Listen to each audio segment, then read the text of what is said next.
ধীরে ধীরে জমে উঠেছে ফুটবলের দলবদল। বিশ্ব ফুটবলের পরাশক্তি ক্লাবগুলোর নজর এবার মাঝারি মানের ফুটবলারদের দিকে। আগামীর তারকা হয়ে ওঠার দৌড়ে এগিয়ে থাকাদের নিজেদের ডেরায় ফেরাতে চলছে দর কষাকষি।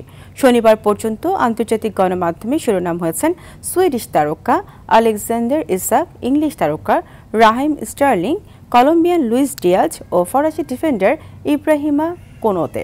বিস্তারিত মাহফুজুল ইসলামের রিপোর্টে। দলবদলের বাজারে প্রতিদিন আসছে গরম সব খবর। খেলোয়াড় নিয়ে কারাগারের মুখরোচ খবরে সয়লাব আন্তর্জাতিক বিভিন্ন গণমাধ্যম। শনিবার পর্যন্ত সবচেয়ে বড় খবর সুইডিশ তারকা আলেকজান্ডার ইসাককে ঘিরে। নিউক্যাসেলের এই স্ট্রাইকারকে নিয়ে টানাটানি লেগেছে ইউরোপ ও এশিয়ায়। লিভারপুল তাকে পেতে মরিয়া, বেশ কয়েকদিন ধরেই এ নিয়ে চলছে দর কষাকষি। এর মধ্যে হাত ঢুকিয়েছে সৌদির ক্লাব আল হিলাল। জানা গেছে তাকে 13 কোটি পাউন্ডের বেশি অর্থ প্রস্তাব করেছে ক্লাবটি।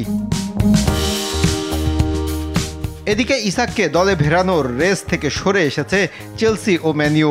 ক্লাব দুটি ব্রাজিলিয়ান ফরওয়ার্ড ম্যাথুস চুনহা ও ক্যামেরুনের তারকা ব্রায়ান এমবিওমোকে নেওয়ার পথে অনেকটাই এগিয়ে গেছে। লিভারপুল থেকে 28 বছর বয়সী কলম্বিয়ান তারকা লুইস দিয়াজকে ডেরায় ফেরাতে বদ্ধপরিকর বায়ার্ন মিউনিখ। কথাও অনেক দূর এগিয়ে এনেছে দলটি। ফরাসি ডিফেন্ডার ইব্রাহিমা কোনোতের রিয়াল মাদ্রিদে যাওয়ার পথ এখনো খোলা। আলাপ চলছে লিভারপুলের সঙ্গেও। চেলসির ইংলিশ তারকা রহিম স্টার্লিংকে দলে ফেরানোর কাজ এগিয়েছে ইতালিয়ান ক্লাব নাপোলি। এদিকে রিয়াল মাদ্রিদ ব্রাজিলিয়ান এনরিককে লোনে ছাড়তে চাইলেও যে কোনো পরিস্থিতিতে বার্নাব্যুতেই থাকতে চান 19 বছর বয়সী এই তারকা।